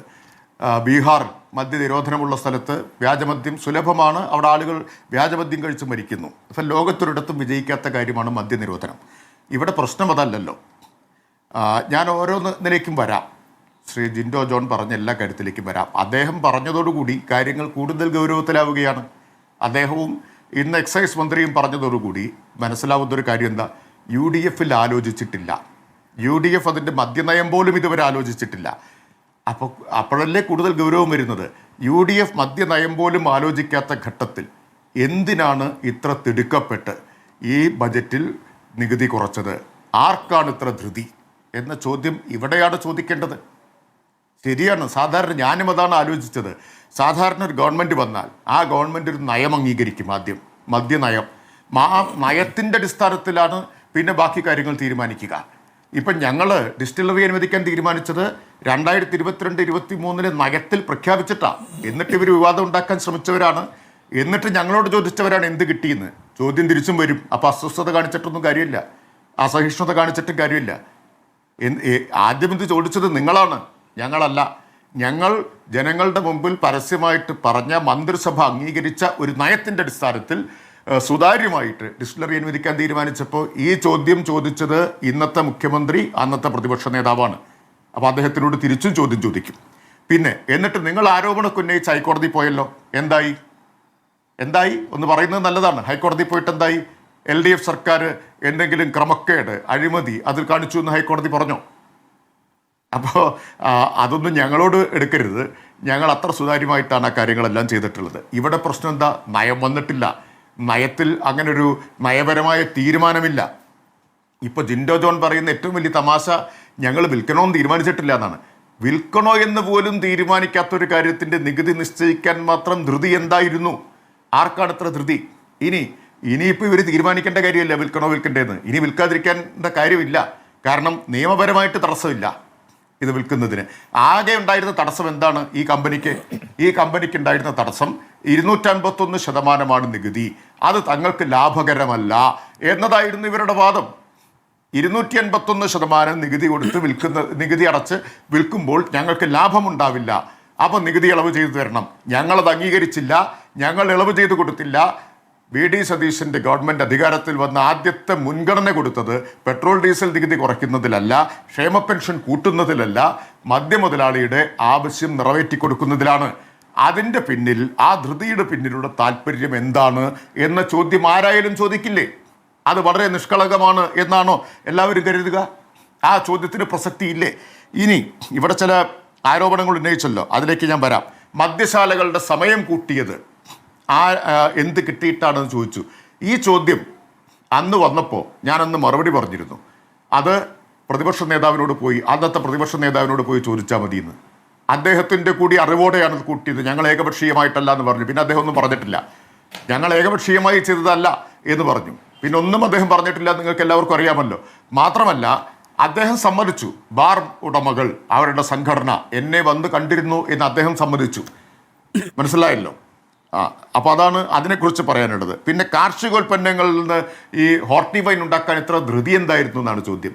കാർഷികോൽപ്പന്നങ്ങളിൽ നിന്ന് വാല്യൂ ആഡഡ് ആയിട്ടുള്ള ഉൽപ്പന്നങ്ങൾ ഉണ്ടാക്കി കൃഷിക്കാരെ സഹായിക്കുക എന്നത് എല്ലാ വിദഗ്ധരും അംഗീകരിച്ചിട്ടുള്ള, ശുപാർശ ചെയ്തിട്ടുള്ള, പല കാലങ്ങളിലായി ശുപാർശ ചെയ്തിട്ടുള്ള കാര്യമാണ്. അതൊരു വിദഗ്ധാഭിപ്രായമാണ്. സാമാന്യമായിട്ട് എല്ലാവർക്കും ഈ കാര്യങ്ങളെല്ലാം അറിയാമെന്നാണ് ഞാൻ വിചാരിക്കുന്നത്. ഇവിടെ അഗ്രികൾച്ചറൽ യൂണിവേഴ്സിറ്റിക്ക് ഹോർട്ടി വൈൻ ഉണ്ടാക്കാൻ LDF ഗവൺമെൻറ് അനുമതി കൊടുത്തു. അഗ്രികൾച്ചറൽ യൂണിവേഴ്സിറ്റിക്ക് അതെന്തെങ്കിലും കിട്ടിയിട്ടല്ല എന്ന് നിങ്ങൾ മനസ്സിലാക്കണം. അതുപോലെയല്ല ഈ കോർപ്പറേറ്റ് കമ്പനിക്ക് നികുതി ഇളവ് കൊടുക്കുന്നത്. അവർക്ക് പോലും നികുതി ഇളവ് കൊടുത്തിട്ടില്ല കേട്ടോ. നികുതി വൈനിൻ്റെ അതേ നികുതിയാണ് ഹോർട്ടി വൈനിന് ഏർപ്പെടുത്തിയത്, 86% എന്നത് തന്നെ. അപ്പോൾ കർഷകർക്ക് കിട്ടാത്ത നികുതി ഇളവ് കോർപ്പറേറ്റ് മുതലാളിക്ക് കിട്ടുകയാണ്. ഇനി ഇവിടെ മദ്യശാലകളുടെ എണ്ണം കൂട്ടിയതിനെ കുറിച്ച് പറഞ്ഞു. UDF സർക്കാർ എന്താ ചെയ്തത്? 5 സ്റ്റാർ ഒഴികെയുള്ള അവരുടെ UDF തമ്മിലടി കാരണമായിരുന്നു. 5 സ്റ്റാർ ഒഴികെയുള്ള എല്ലാ ബാർ ലൈസൻസും റദ്ദാക്കാൻ തീരുമാനിച്ചു. എന്നിട്ടോ ആരുടെയൊക്കെ ബാർ ലൈസൻസ് റദ്ദാക്കിയോ അവർക്കെല്ലാം ബിയർ വൈൻ പാർലർ ലൈസൻസ് കൊടുത്തു. ഉമ്മൻചാണ്ടി സർക്കാരിൻ്റെ കാലത്ത് ആകെ മദ്യശാലകളും ബിയർ വൈൻ പാർലറുകളും കൂടി എത്രയായിരുന്നു എന്നറിയാമോ? 813. ഇപ്പോൾ 10 വർഷത്തിന് ശേഷം ആനുപാതികമായ വർധനവേ ഉണ്ടായിട്ടുള്ളൂ. അപ്പോൾ അന്ന് നിങ്ങൾ ബാറ് ലൈസൻസ് റദ്ദാക്കിയപ്പോൾ അതിനെ മുഴുവൻ കോമ്പൻസേറ്റ് ചെയ്തത് ബിയർ പാർലർ ലൈസൻസ് കൊടുത്തുകൊണ്ടാണ്. അന്നത്തേതിൽ നിന്ന് ആനുപാതികമായ വർധനവ് മാത്രമേ ഉള്ളൂ. ഇനി ഉപഭോഗത്തിൻ്റെ കാര്യം എടുത്താൽ കഴിഞ്ഞ 15 വർഷത്തെ കണക്ക് നോക്കിയാൽ ഏറ്റവും ഉയർന്ന മദ്യഭോഗം ഉണ്ടായത് 2015-16 ഉമ്മൻചാണ്ടി സർക്കാരിൻ്റെ കാലത്താണ്. 355.95 ലക്ഷം കേസ് നിയമസഭയിൽ കൊടുത്തിട്ടുള്ള മറുപടിയാണ്. ഇനി UDF സർക്കാരിൻ്റെ കാലത്ത് ശരാശരി വാർഷിക ഉപഭോഗം കണക്കാക്കുക 341.264 ലക്ഷം കേസ്. ഒന്നാം LDF സർക്കാരിൻ്റെ കാലത്ത് അത് 322.182 ലക്ഷം കേസായിട്ട് കുറഞ്ഞു. രണ്ടാം LDF സർക്കാരിൻ്റെ കാലത്ത് വീണ്ടും കുറഞ്ഞു 315.26 ലക്ഷം കേസായിട്ട്. അവ ക്രമാനുഗതമായി കുറഞ്ഞു വരികയാണ് ചെയ്തത്. ഇത് അസംബ്ലിയിൽ കൊടുത്തിട്ടുള്ള ആധികാരികമായിട്ടുള്ള കണക്കാണ്. 15 വർഷത്തെ ഏറ്റവും ഉയർന്ന ഉപഭോഗം ഈ ബാർ അടച്ചു കൂട്ടി എന്ന് പറയുന്ന ഉമ്മൻചാണ്ടി സർക്കാരിൻ്റെ കാലത്താണ്. അപ്പോൾ ബാറിൻ്റെ എണ്ണം കൂടിയത് കൊണ്ട് മദ്യത്തിൻ്റെ ലഭ്യത കൂടില്ല, തിരക്ക് കുറയുകയുള്ളൂ. നീണ്ട ക്യൂവും മറ്റും ഒക്കെ കുറയ്ക്കാൻ മാത്രമേ അത് സഹായിക്കൂ. പിന്നെ ഇവിടെ ഇപ്പം എന്താ പ്രശ്നം? ഇത് റെഡി ടു ഡ്രിങ്ക് ആണ് ഈ ലോ സ്ട്രെങ്ത് ആൽക്കഹോൾ എന്ന് പറഞ്ഞാൽ. ഇതിൽ വെള്ളം ചേർക്കണ്ട, വാങ്ങുക, നേരെ കഴിക്കുക, ഇത് കൊണ്ടു നടക്കാം. അതാണ് ഇതിൽ ഏറ്റവും വലിയ അപകടം എന്ന് പറയുന്നത്. അതുകൊണ്ടാണ് ഇത് ലഭ്യത കൂടും, സുലഭമാവും എന്ന് പറയുന്നത്. അപ്പോൾ വേറൊരു ഇവിടെ വാദം പറയുന്നത് കേട്ടു, ലോ സ്ട്രെങ്ത് ആൽക്കഹോളിൻ്റെ നികുതി കുറച്ചാൽ ഉപഭോഗം കൂടിയാൽ വരുമാനത്തിൽ നഷ്ടം നികത്തും. അല്ല, ഫിനാൻസ് എന്താ പറഞ്ഞെന്നറിയോ? ഫിനാൻസ് കണ്ടെത്തിയത് 600 കോടിയെങ്കിലും നഷ്ടം വരുമെന്നാണ്. അതുകൊണ്ടാണ് ചെയ്യേണ്ടതെന്ന് വെച്ചത്. കേരളം സാമ്പത്തിക പ്രതിസന്ധിയിലാണെന്ന് ഒരു ഭാഗത്ത് പറഞ്ഞുകൊണ്ടേയിരിക്കുക, എന്നിട്ട് ആ സാമ്പത്തിക പ്രതിസന്ധിയുടെ പേര് പറഞ്ഞ് പെട്രോളിന്റെയും ഡീസലിന്റെയും അത് രണ്ടും ഉപഭോഗവുമായി ബന്ധപ്പെട്ട ഒരു കാര്യമാണ്.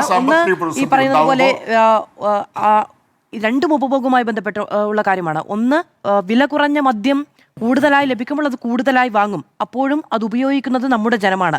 രണ്ടാമത്തേത്, വില കുറഞ്ഞ മദ്യം കൂടുതലായി കിട്ടുമ്പോൾ വില കൂടിയ വീര്യമേറിയ മദ്യത്തിന്റെ ഉപഭോഗം കുറയും. അത് കുറയുകയാണ് വേണ്ടത്. രണ്ടും ഉപഭോഗവുമായി ബന്ധപ്പെട്ട കാര്യം തന്നെയാണ്. സ്വാഭാവികമായും അതിൽ ഏതാണ് ധാർമ്മികത എന്നുള്ളത് ഓരോ രാഷ്ട്രീയ പാർട്ടിയുടെയും നയമനുസരിച്ച് തീരുമാനിക്കേണ്ടതുമാണ്. മുൻ മുഖ്യമന്ത്രിയുടെ അല്ലല്ല വേറെ അങ്ങനെയല്ല സംഭവിക്കുക. അതിൽ മാധുവിന്റെ വിദഗ്ധാഭിപ്രായം ശരിയല്ല. എന്താ കാരണം എന്നറിയോ? ഇത് പ്രധാനമായിട്ടും ഇതുവരെ മദ്യം ഉപയോഗിക്കാത്തവരെ അതിലേക്ക് ആകർഷിക്കുകയാണ് ചെയ്യുക, സുലഭമായി കിട്ടുന്ന മദ്യം. ഇന്ന് നിങ്ങൾ തന്നെ ചില വിഷ്വലുകൾ കൊടുത്തപ്പോൾ ഞാൻ കാണുകയുണ്ടായി മദ്യം സ്ഥിരമായിട്ട് ഉപയോഗിക്കുന്നവരുടെ അഭിപ്രായ പ്രകടനങ്ങൾ. വീര്യം കുറയ്ക്കാൻ പാടില്ല എന്നാണ് അവർ പറഞ്ഞത്. വീര്യം കൂടിയ മദ്യം ഉപയോഗിച്ച് ശീലിച്ചവർ ഇതിലേക്ക് വരിക എന്നുള്ളതല്ല സംഭവിക്കുക. ഇതുവരെ മദ്യം ഉപയോഗിക്കാത്തവരും വീര്യം കുറഞ്ഞ മദ്യം ഉപയോഗിച്ച് ശീലിച്ചു തുടങ്ങുക എന്നതായിരിക്കും സംഭവിക്കുക. അങ്ങയുടെ കാലത്തെ മദ്യനയത്തിൽ കാര്യമാണ് ഞാൻ പറഞ്ഞത് ശ്രീ എം പി രാജേഷ്. അതായത് ഇത് കുറയ്ക്കണം, വീര്യം കുറഞ്ഞ മദ്യം കിട്ടുകയാണെങ്കിൽ വീര്യം കൂടിയ മദ്യം ഉപയോഗിക്കുന്നത് കുറയും എന്നുള്ളത് അങ്ങയുടെ കാലത്തെ മദ്യനയവുമായി ബന്ധപ്പെട്ട വിദഗ്ധാഭിപ്രായമാണ്, എന്റേതല്ല. ഞാൻ അത് കോട്ട് ചെയ്തു എന്നേ ഉള്ളൂ. അങ്ങ് പറഞ്ഞോളൂ. നോക്കൂ, അതിന് നികുതി ഇളവ് ചെയ്തു കൊടുക്കല്ല ചെയ്യേണ്ടത്. നികുതി ഇളവ് കൊടുക്കുകയല്ല ചെയ്യേണ്ടത്. ഞാൻ പറയട്ടെ, പിന്നെ ജിൻഡോ ജോൺ പറഞ്ഞ ഏറ്റവും വലിയ തമാശ, കേരളത്തിലെ പൊതുമേഖലാ മദ്യനിർമ്മാണശാലകൾക്ക് വേണ്ടിയാണ് നികുതി കുറച്ചത് എന്നാണ്. ഇത് ഒരൊറ്റ കമ്പനി, പ്രൈവറ്റ് ഒരു കോർപ്പറേറ്റ് കമ്പനി, അവർ മാത്രം ഉണ്ടാക്കുന്നത്. കേരളത്തിലെ പൊതുമേഖലാ കമ്പനിയൊന്നും ലോ സ്ട്രെങ്ത് ആൽക്കഹോൾ ഉണ്ടാക്കുന്നില്ല എന്ന് മാത്രമല്ല, ഇതുകൂടി പറയട്ടെ, ഇപ്പോൾ ജവാൻ മദ്യം ഉണ്ടാക്കുന്നത് ട്രാവൻകൂർ ഷുഗേഴ്സ് എന്ന് പറയുന്ന പൊതുമേഖലാ കമ്പനിയാണ്. അവിടെ ഉൽപ്പാദനം നിർത്തിവെച്ചിരിക്കുകയാണ്. ലക്ഷക്കണക്കിന് കേസ് പ്രതിദിനം ഉൽപ്പാദനം, 10,000 കേസ് ഒരു ദിനം ഉൽപ്പാദനമുള്ള നിർത്തിവെച്ച് കോടിക്കണക്കിന് രൂപയുടെ നഷ്ടം ഇപ്പോൾ വന്നു. എന്താ ഉദ്ദേശം? പൊതുമേഖലാ മദ്യ കമ്പനി ഉൽപ്പാദിപ്പിക്കുന്ന വില കുറഞ്ഞ മദ്യത്തെ ലഭ്യത കുറച്ച് സ്വകാര്യ ബ്രാൻഡുകളെ ആശ്രയിക്കാൻ ആളുകളെ നിർബന്ധിതരാക്കുക എന്നുള്ളതാണ്. മലബാർ ഡിസ്റ്റിലറി പാലക്കാട്ട്, നിങ്ങൾ എന്തുകൊണ്ട് മലബാർ ഡിസ്റ്റിലറി തുറക്കുന്നില്ല എന്ന് ചോദിച്ചവരാണ് ഇന്നത്തെ മുഖ്യമന്ത്രിയും അതുപോലെ ആഭ്യന്തരമന്ത്രിയും. ഈ ഡിസ്റ്റിലറി വിവാദം വന്ന സമയത്ത് മലബാർ ഡിസ്റ്റിലറി പൊതുമേഖലയിലുള്ളത് നിങ്ങൾക്ക് എന്തുകൊണ്ടാണ് തുറക്കാൻ താല്പര്യമില്ലാത്തത്? ഇപ്പം എന്താ പറയുന്നത്? LDF സർക്കാരിൽ തുറന്നു, ഉൽപാദനം ആരംഭിച്ചു, ഇപ്പൊ പറയുന്നത് ആ ഉൽപാദനം നിർത്തിവെക്കും എന്നാണ് എക്സൈസ് മന്ത്രി പറഞ്ഞത്. ഡോക്ടർ ജിൻഡോ ജോൺ, അങ്ങിലേക്ക് വരുന്നതിന് മുമ്പ് ഞാൻ ഇപ്പോഴത്തെ മുഖ്യമന്ത്രിയുടെ മുൻ പ്രതികരണം കേൾപ്പിക്കാം. അപ്പൊ എന്ത് കിട്ടിയെന്ന് കൂടി പറഞ്ഞാൽ മതി. എന്താണ് ഇവർക്കിത് ദാനം ചെയ്തത് കൊണ്ട് എന്താണ് ഇവരുടെ കയ്യിൽ നിന്ന് വാങ്ങിച്ചത് എന്ന് മാത്രമേ ഇനി വെളിപ്പെടുത്താനുള്ളൂ. ചോദിച്ചതിന് മറുപടി വേണം. ഞാൻ ചോദിച്ചാൽ എന്ത് കിട്ടിയെന്ന് ചോദിച്ചല്ലോ, എന്ത് കിട്ടി?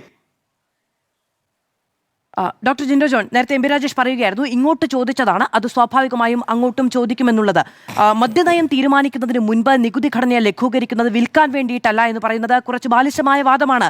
വിൽക്കാനല്ല എങ്കിൽ അതിനെക്കുറിച്ച് മെൻഷൻ ചെയ്യേണ്ട സാധ്യത കാര്യമേ ഇല്ല എന്നതാണ് ഏറ്റവും പ്രധാനം. ഇപ്പം നികുതി പിരിവ് ഊർജിതമാക്കും എന്ന ഒരു അഭിപ്രായം UDF-നുണ്ടായിരുന്നു. പക്ഷെ അതിനെ സംബന്ധിച്ച് ബജറ്റിൽ പറഞ്ഞിട്ടേ ഇല്ല, പറയേണ്ട കാര്യമില്ല. അത് ചെയ്യുന്നുണ്ട് എങ്കിൽ അഡ്മിനിസ്ട്രേഷൻ കാര്യമാണ്, അത് ചെയ്താൽ മതി. ഇക്കാര്യം പറയുന്നുണ്ടെങ്കിൽ അതിലൊരു ലക്ഷ്യമുണ്ടാകണം. അത് അങ്ങേക്ക് പോലും ഉറപ്പിച്ച് പറയാൻ കഴിയുന്നില്ല വിൽക്കാനാണോ അതോ വിൽക്കാതിരിക്കാനാണോ എന്നത്.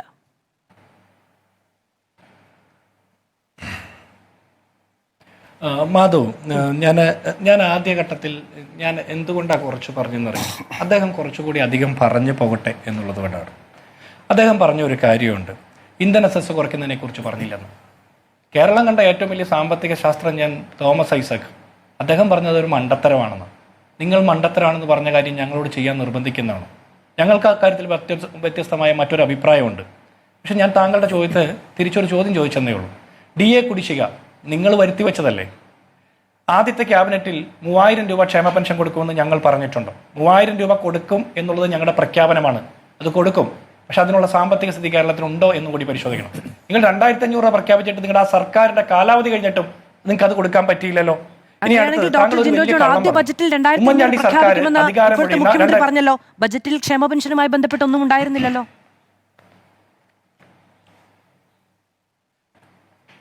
ഏത് ആദ്യ ബഡ്ജറ്റിൽ എന്തിന്റെ? ആദ്യ ബഡ്ജറ്റിൽ 2500 രൂപ ക്ഷേമ പെൻഷൻ പ്രഖ്യാപിക്കും എന്ന് ഇപ്പോഴത്തെ മുഖ്യമന്ത്രി പറഞ്ഞിട്ടുണ്ട്.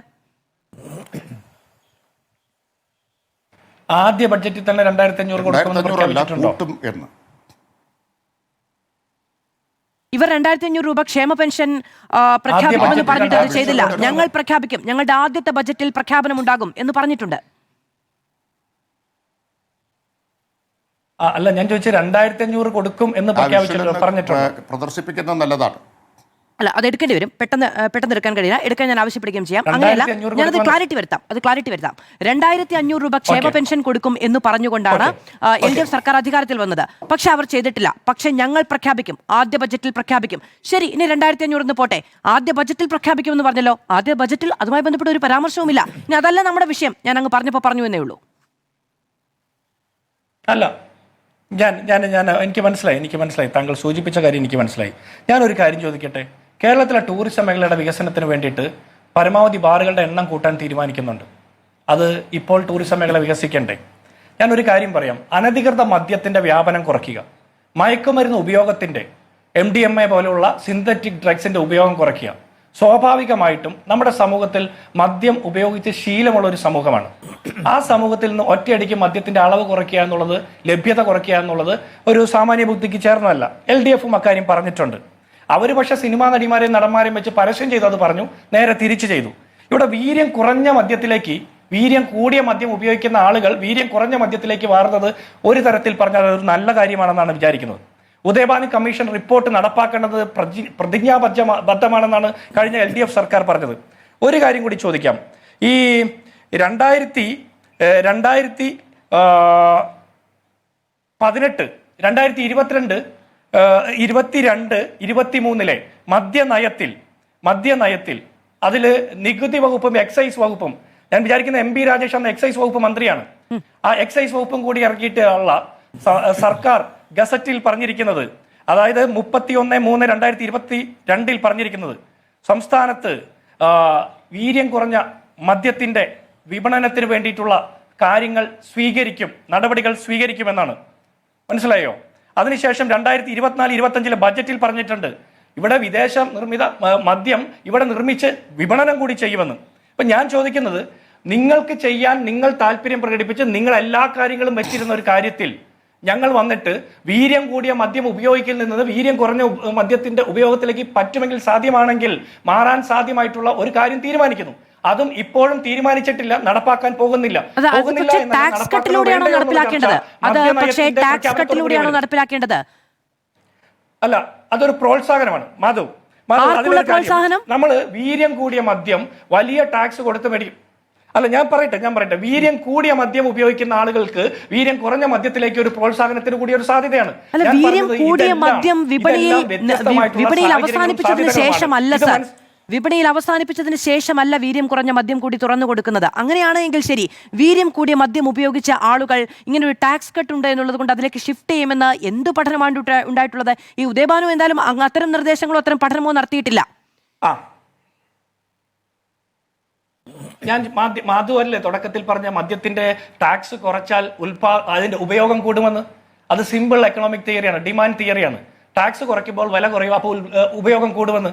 അങ്ങനെയാണെങ്കിൽ ഞാനല്ല പറഞ്ഞത്, ഒന്ന് മോഹൻ വർഗീസ് ആണ്, മറ്റൊന്ന് അങ്ങനെ ടാക്സ് കുറച്ച് ലഭ്യത കൂട്ടി ഉപഭോഗം കൂട്ടേണ്ട ഒന്നല്ല സാർ മദ്യം.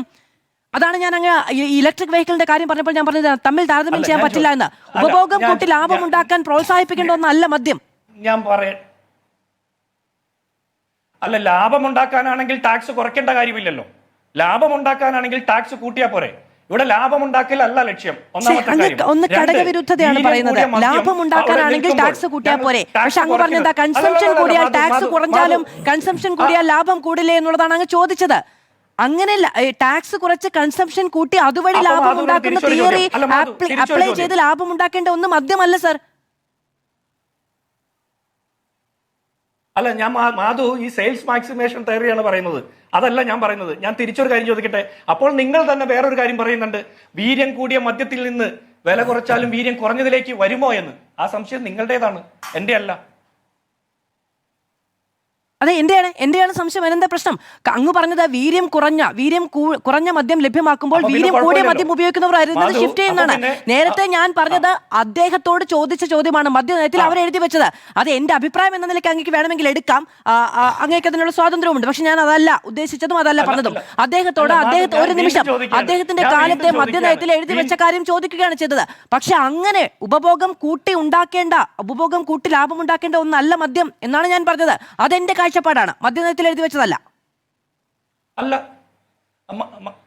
മാധു, എന്റെ അഭിപ്രായം ഉപഭോഗം കൂട്ടി കൂടുതൽ വിൽപ്പന നടത്തി കൂടുതൽ ലാഭം ഉണ്ടാക്കേണ്ട കാര്യമല്ല എന്നുള്ളത് തന്നെയാണ് ഞങ്ങളുടെയും താല്പര്യം. എന്റെ അഭിപ്രായം അത് തന്നെയാണ്. ഞാൻ ചോദിക്കുന്നത് വീര്യം കുറഞ്ഞ മദ്യത്തിന്റെ ടാക്സ് കുറയ്ക്കുമ്പോൾ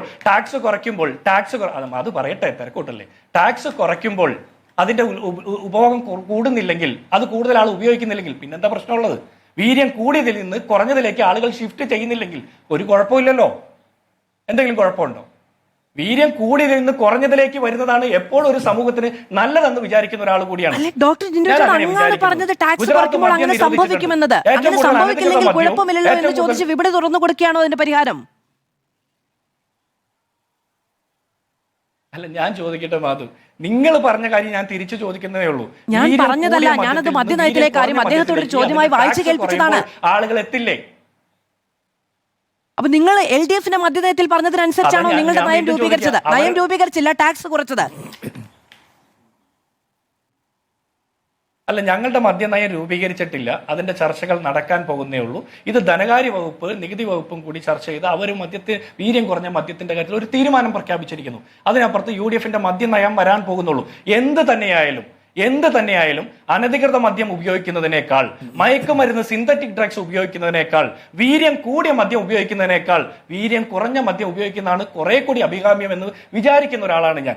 അങ്ങനെയാണ് ഞാൻ വിചാരിക്കുന്നത്. ഇനി നിങ്ങൾ പറഞ്ഞത് പ്രകാരം ടാക്സ് കുറച്ചതുകൊണ്ടോ വീര്യം കുറഞ്ഞ മദ്യത്തിലേക്ക് വീര്യം കൂടിയത് ഉപയോഗിക്കുന്ന ആളുകൾ തിരിച്ച് ഷിഫ്റ്റ് ചെയ്യപ്പെടില്ലെങ്കിൽ പിന്നെ ഒരു പ്രശ്നത്തിനും ഇവിടെ ഇടയില്ല, ഒരു തർക്കത്തിനും ഇവിടെ ഇടമില്ലല്ലോ. അങ്ങനെയൊന്നും ഇല്ലല്ലോ. ഞാൻ വീണ്ടും എനിക്ക് തിരിച്ചൊരു ചോദ്യം. ഇതെല്ലാം നിൽക്കുമ്പോൾ തന്നെ MP രാജേഷ് കുറെ സംശയങ്ങൾ പറഞ്ഞു. കോടതി പോയിട്ട് നിങ്ങൾക്ക് എന്തായെന്ന്. നിങ്ങൾക്കും അത്തരം ആക്ഷേപമുണ്ടെങ്കിൽ കോടതി പോകാം. ഇനി അന്ന് പ്രതിപക്ഷ നേതാവായിരുന്ന VD സതീശൻ അന്ന് നിങ്ങളോട് എന്ത് കിട്ടി എന്ന് ചോദിച്ചത് കൊണ്ടാണെങ്കിൽ നിങ്ങൾ ഇന്ന് വെറുതെ ഒന്ന് എന്ത് കിട്ടി എന്ന് ചോദിക്കുന്നതാണ് എങ്കിൽ ഒരു കുഴപ്പമില്ല. അതിനപ്പുറത്താണെങ്കിൽ ഉമ്മൻചാണ്ടി സർക്കാർ അധികാരമൊഴിയുന്ന 2016 ഏപ്രിൽ മാസം കേരളത്തിലെ ബാറുകളുടെ എണ്ണം 29. നിങ്ങൾ അധികാരമൊഴിയുന്ന ഈ 2026 ഏപ്രിൽ മാസം കേരളത്തിലെ ബാറുകളുടെ എണ്ണം 884. ബാറുകളുടെ എണ്ണം, വീര്യം കൂടിയ മദ്യം വിൽക്കുന്ന ബാറുകളുടെ എണ്ണം താങ്കൾ പറഞ്ഞത് കൂടുതൽ ലഭ്യമാക്കാൻ വേണ്ടിയിട്ടല്ല, തിരക്കൊഴിവാക്കാൻ വേണ്ടിയിട്ടാണെന്ന്. എനിക്ക് അതിന്റെ ലോജിക്ക് മനസ്സിലായിട്ടില്ല. തിരക്കൊഴിവാക്കാൻ വേണ്ടിയിട്ട് എണ്ണം കൂട്ടി കൊടുക്കുന്ന പരിപാടി. അപ്പൊ പിന്നെ ആളുകൾ തിരക്കാണല്ലോ ഒഴിവാണല്ലോ എന്നും പറഞ്ഞിട്ട് കുടിക്കാതിരിക്കുകയാണോ ചെയ്യുന്നത്? MP രാജേഷ്, അത് പറയാം. ഞാനിവിടെ കണക്ക് പറഞ്ഞല്ലോ, സർക്കാരിൻ്റെ ഔദ്യോഗികമായിട്ടുള്ള കണക്ക് പറഞ്ഞു. ചരിത്രത്തിലെ ഏറ്റവും ഉയർന്ന മദ്യ ഉപഭോഗമുണ്ടായത് 2015-16 ശ്രീ ഉമ്മൻചാണ്ടി മുഖ്യമന്ത്രിയായിരിക്കുന്ന സമയത്ത് 355.95 ലക്ഷം കേസ്. ഡേറ്റ വെച്ച് സംസാരിക്കൂ. LDF സർക്കാരിൻ്റെ കാലത്ത് ശരാശരി വാർഷിക മദ്യ ഉപഭോഗം 322.182 ലക്ഷം കേസ് കുറഞ്ഞു. രണ്ടാം LDF സർക്കാരിൻ്റെ കാലത്ത് 315.26 ലക്ഷം കേസ് കുറഞ്ഞു. അപ്പോൾ വെറുതെ കാടടച്ചിങ്ങനെ വെടിവെച്ചതുകൊണ്ട് കാര്യമില്ല. നമ്മുടെ മുമ്പിൽ ഡേറ്റ അല്ലേ വേണ്ടത്, ഡേറ്റ വെച്ചാണ് സംസാരിക്കേണ്ടത്. അപ്പോൾ ഇത് അങ്ങനെ അവസരമായിട്ടില്ല. ഞാൻ അദ്ദേഹം ഒരു കാര്യം ചോദിച്ചതിന് മറുപടി പറഞ്ഞതാണ്. കൂടിയത് അല്ലല്ല, അതാ അതിന്റെ മറുപടി പറഞ്ഞത്. മദ്യത്തിന്റെ ബാറിന്റെ എണ്ണം ഒരു മിനിറ്റ് മദ്യ ഉപഭോഗം കൂടുകയല്ല, കുറയുകയാണ് ചെയ്തത്. രണ്ടാമത്തെ കാര്യം അദ്ദേഹം ഇവിടെ പറഞ്ഞു, അന്ന് വെറും 29 ബാർ, തെറ്റിദ്ധരിപ്പിക്കരുത്, 813 മദ്യശാലകൾ, ഇന്ന് 884. ആനുപാതികമായ വർധനവേ ഉണ്ടായിട്ടുള്ളൂ.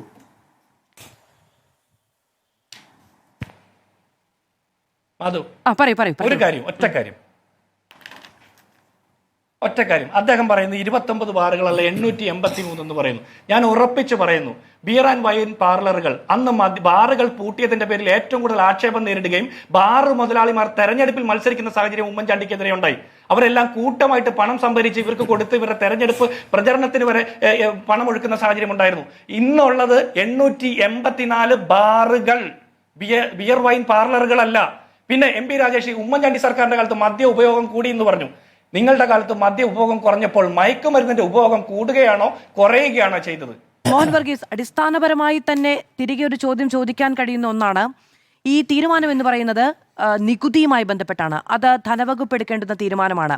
എക്സൈസിലേക്ക് വരുന്നത് ഈ നയമാണ് എന്നൊരു പ്രതിരോധമാണ് ഉണ്ടാകുന്നത്.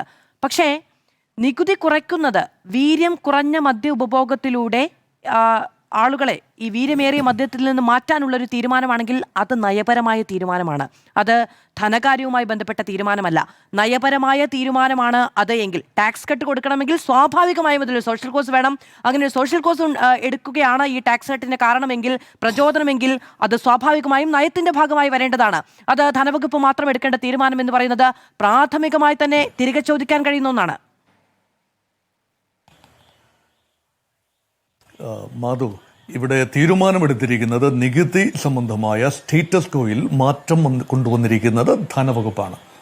അപ്പോൾ ഇത് ധനവകുപ്പിന്റെ മാത്രം തീരുമാനമാണ് ഇപ്പോൾ നിലവിൽ. പക്ഷെ ധനവകുപ്പ് അങ്ങനെ ഒരു നികുതിയുമായി ബന്ധപ്പെട്ട് അത് ഉപഭോഗവുമായി ബന്ധപ്പെട്ടത് കൂടിയാണ്. ധനവകുപ്പ് അങ്ങനെ ഒരു തീരുമാനമെടുക്കുമ്പോഴും നികുതിയുമായി ബന്ധപ്പെട്ട് എന്ത് തീരുമാനമെടുക്കുമ്പോഴും എന്ത് മാറ്റം കൊണ്ടുവരുമ്പോഴും അത് കൺസംഷനെ ബാധിക്കുന്ന കാര്യമാണ്. അതുകൊണ്ടാണ് വിശാലമായ ഒരു നയം എല്ലാ മന്ത്രാലയങ്ങളും ചേർന്ന് ഘടകകക്ഷികളുടെ കൂടെ ഇൻപുട്ട് എടുത്തുകൊണ്ട് സാമൂഹിക സംഘടനകളുടെ സമ്മർദ്ദ ഗ്രൂപ്പുകളുടെ അഭിപ്രായം എടുത്തുകൊണ്ട് ഒരു വിശദമായ ഒരു മദ്യനയം, UDFന്റെ പുതിയ സർക്കാരിന്റെ മദ്യനയം, അത് ഉമ്മൻചാണ്ടി സർക്കാരിന്റെ മദ്യനയത്തിന്റെ കണ്ടിന്യൂവേഷൻ ആകാം, അല്ല എങ്കിൽ പുതിയ ഒരു നയമാകാം, അത് രൂപപ്പെടുത്തേണ്ടതാണ്. അത് ചെയ്യുന്ന സമയത്ത് യാഥാർത്ഥ്യ ബോധത്തോടുകൂടി ഒരു നിലപാടെടുക്കുകയാണ് ഉത്തമം. കാരണം നമുക്കറിയാമല്ലോ, കേരളത്തിന്റെ ഒരു ദീർഘമായ ഒരു പാരമ്പര്യമുണ്ട് കേരള സംസ്ഥാനത്തിന്റെ മദ്യ കൾച്ചറിന്. അത് 2000-ഓളം വർഷം പഴക്കമുള്ള ഒരു കൾച്ചർ തന്നെയാണ്. അത് സംഘ ചരിത്രത്തിൽ, സംഘകാവ്യങ്ങളിൽ ഒക്കെ അകനാനൂറിലും പുറനാനൂറിലും ഒക്കെ പറയുന്ന ഒരു സംസ്കാരം. ആ സംസ്കാരം കോറിയിടുന്ന ചിത്രങ്ങളിലൂടെ നമ്മുടെ ഇവിടെ സുലഭമായിരുന്നു മുന്നീർ. 3 തരം ഉൽപ്പന്നങ്ങളിൽ നിന്ന് 3 തരം ഫെർമെന്റേഷനിലൂടെ, അല്ല ഡിസ്റ്റിൽഡാണത്, അത് ഉൽപ്പാദിപ്പിക്കുന്നുണ്ട്. മുന്നീർ, നറുംപിഴി എന്നൊരു തരം മദ്യമുണ്ടായിരുന്നു. തേറൽ എന്ന മറ്റൊരു മദ്യം. വിദേശത്ത് നിന്നും ആംഫോറകളിൽ കൊണ്ടുവരുന്ന റോമൻ നിർമ്മിത മദ്യമുണ്ടായിരുന്നു. അതൊക്കെ 2000 വർഷം മുൻപ് തന്നെ ഉണ്ടായിരുന്നു. അപ്പം മദ്യ ഉപഭോഗത്തിന്റെ ഒരു കൾച്ചർ ദീർഘമായി കേരളത്തിലുണ്ടായിരുന്നു. അപ്പം അതിന്റെ ആരോഗ്യ വിഷയങ്ങളെക്കുറിച്ചൊക്കെ അക്കാലത്തെ ആളുകൾ ആ രീതിയിൽ ബോധവാന്മാരായിരുന്നില്ല എന്നതാണ് സത്യം. പക്ഷേ ഇന്നൊരു ജനാധിപത്യപരമായി തെരഞ്ഞെടുക്കപ്പെട്ട ഒരു ഗവൺമെന്റ് ഉണ്ട്. അപ്പൊ അവിടെ ആരോഗ്യം നോക്കണം. ഇതൊരു നികുതി വരുമാനത്തിന്റെ മാത്രം വിഷയമല്ല, റവന്യൂ ജനറേഷന്റെ മാത്രം വിഷയമല്ല മാധു ഈ മദ്യം എന്ന് പറയുന്നത്. അത് മാത്രമല്ല, ഒരു വ്യവസായം എന്ന നിലയിൽ അല്ല അതിനെ കാണേണ്ടത്. അത് മാത്രമല്ല, ആരോഗ്യപരമായ വിഷയമുണ്ട്, കുടുംബപരമായ ബന്ധങ്ങളുടെ വിഷയമുണ്ട്, ജനങ്ങൾ വരുമാനം സ്പെൻഡ് ചെയ്യുന്നതുമായ ബന്ധമുള്ള ഒരു വിഷയമാണ്. അപ്പോൾ ഇത് സമഗ്രമായ ഒരു മദ്യനയം രൂപീകരിക്കുമ്പോൾ ഒരു സമഗ്രമായ കാഴ്ചപ്പാടോടുകൂടിയാണ് രൂപീകരിക്കേണ്ടത്. അതിനുശേഷം നികുതിയിൽ വേണ്ട ക്രമീകരണങ്ങൾ വരുത്താവുന്നതാണ്. ലഭ്യത എങ്ങനെ ക്രമീകരിക്കാം എന്ന് നോക്കേണ്ടതാണ്. ഇവിടെ വിഷയം വന്നിരിക്കുന്നത് വീര്യം കുറഞ്ഞ മദ്യം സുലഭമായി ലഭിക്കട്ടെ എന്ന ഒരു ബ്രോഡർ കാഴ്ചപ്പാട് ഗവൺമെന്റിന് ഉള്ളതുപോലെ തോന്നുന്നു. ഇവിടെ കേട്ടല്ലോ, വീര്യം കൂടിയ മദ്യത്തിൽ നിന്നും വീര്യം കുറഞ്ഞ മദ്യത്തിലേക്ക് ജനങ്ങൾ, അല്ലെ മദ്യ ഉപഭോഗം ചെയ്യുന്നവർ, മദ്യം ഉപയോഗിക്കുന്നവർ അത് കൂടുമാറും. ഇല്ല, ഒരിക്കലും ഉണ്ടാവില്ല. വീര്യം കൂടിയ മദ്യം അതൊരു സാമാന്യ ബോധത്തിന്റെ വിഷയമല്ലേ. വീര്യം കൂടിയ മദ്യം ഉപയോഗിച്ച് ശീലിക്കുന്നവർ കൂടുതൽ വീര്യമുള്ള മദ്യത്തിലേക്ക് നീങ്ങാനാണ് സാധ്യത. അതുകൊണ്ട് വീര്യം കുറഞ്ഞ മദ്യം വലിയ അളവിൽ നികുതി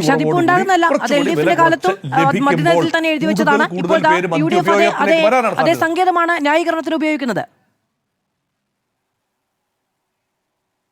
അതെ, തീർച്ചയായിട്ടും അത് ന്യായീകരിക്കാൻ വേണ്ടി ഉപയോഗിക്കുന്ന കാര്യമാണ്. അതുകൊണ്ടാണ് ഇതിനൊരു സമഗ്രത നഷ്ടപ്പെട്ടിരിക്കുന്നു. കാരണം ഒരു നികുതി നിർദ്ദേശം മാത്രമാണ് ഇപ്പോൾ ഉണ്ടായത്. ധനവകുപ്പിന്റെ തീരുമാനമാണ്, റവന്യൂ വകുപ്പിന്റെ തീരുമാനം വരാനിരിക്കുന്നതേ ഉള്ളൂ. വിശദമായ അധ്യയനത്തിന് ശേഷം ഞങ്ങൾ വീണ്ടും തീരുമാനിക്കും എന്ന് പറയുന്നത് ഒട്ടകപക്ഷി മണ്ണിൽ തല പൂഴ്ത്തി നിൽക്കുന്നതിന് തുല്യമാണ്.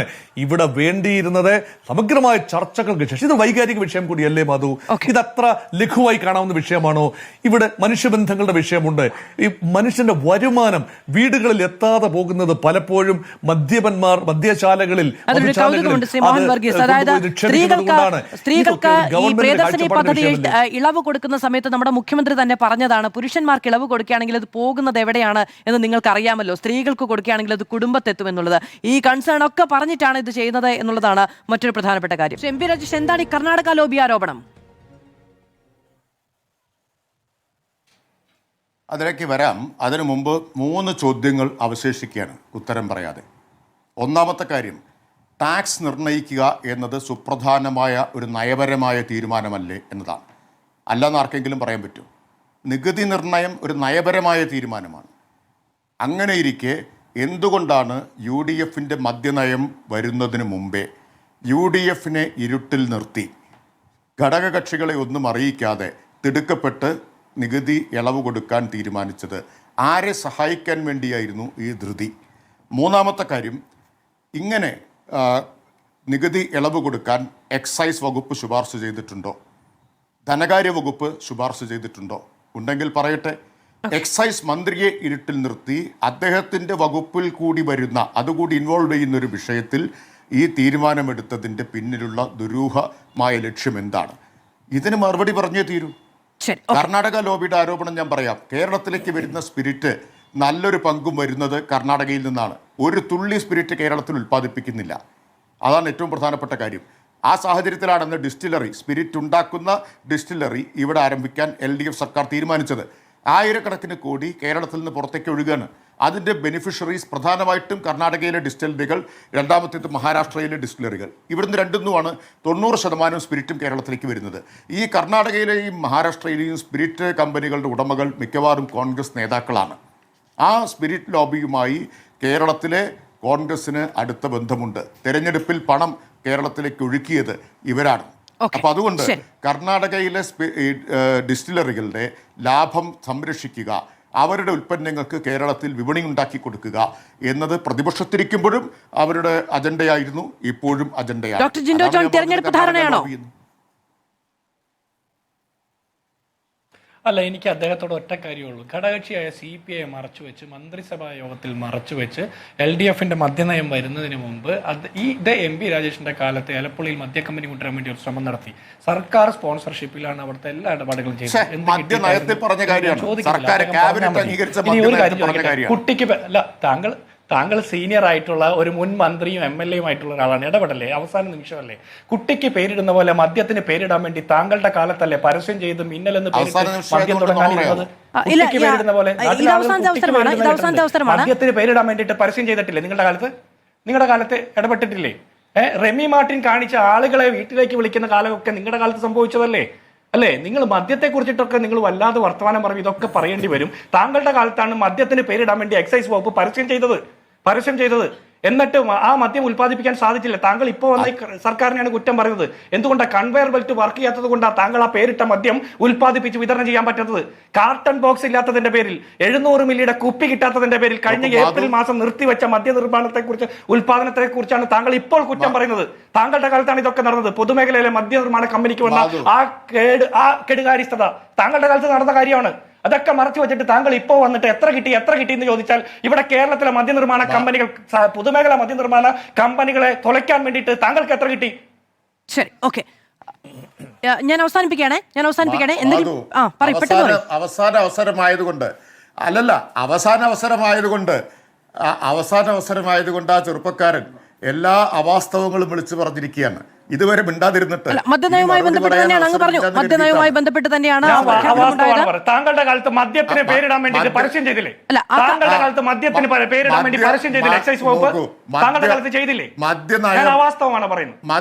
മദ്യനയത്തിന്റെ അടിസ്ഥാനത്തിലാണ് ക്യാബിനറ്റ് തീരുമാനമെടുത്തത്. മദ്യനയത്തിന്റെ അടിസ്ഥാനത്തിലാണ് ക്യാബിനറ്റ് തീരുമാനമെടുത്തത്. ഞാൻ ചോദ്യം, താങ്കളുടെ കാലത്ത് മദ്യത്തിന് പേരിടാൻ പരസ്യം ചെയ്തോ ഇല്ലയോ? മറുപടി ഉണ്ടെങ്കിൽ പറയും.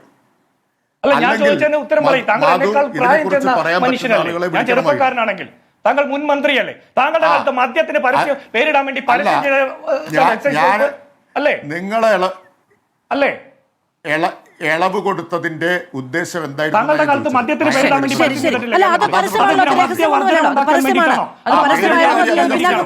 മദ്യം സുലഭമാക്കി വിൽക്കാൻ വേണ്ടിയിട്ടാണോ?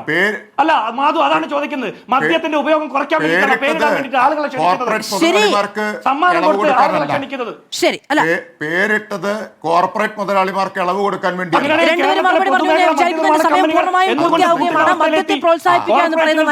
നയത്തിന്റെ പേരിൽ എല്ലാ സർക്കാരുകളും വഴി കേട്ടിട്ടുണ്ട്. അതിനെയും ആവർത്തിക്കണമോ എന്നുള്ളത് അവനവൻ തീരുമാനിക്കേണ്ടതാണ്. നയം തീരുമാനിക്കുന്നതിന് മുമ്പ് ബജറ്റിൽ എങ്ങനെ ആ തീരുമാനമുണ്ടായി, എങ്ങനെയാണ് ടാക്സ് റിഡക്ഷൻ എന്ന് പറയുന്നത് നയത്തിന്റെ ഭാഗമല്ലാത്തതാണ് എന്ന വിശദീകരണം വരുന്നത് എന്ന ചോദ്യവും ഉണ്ടാകുന്നുണ്ട്.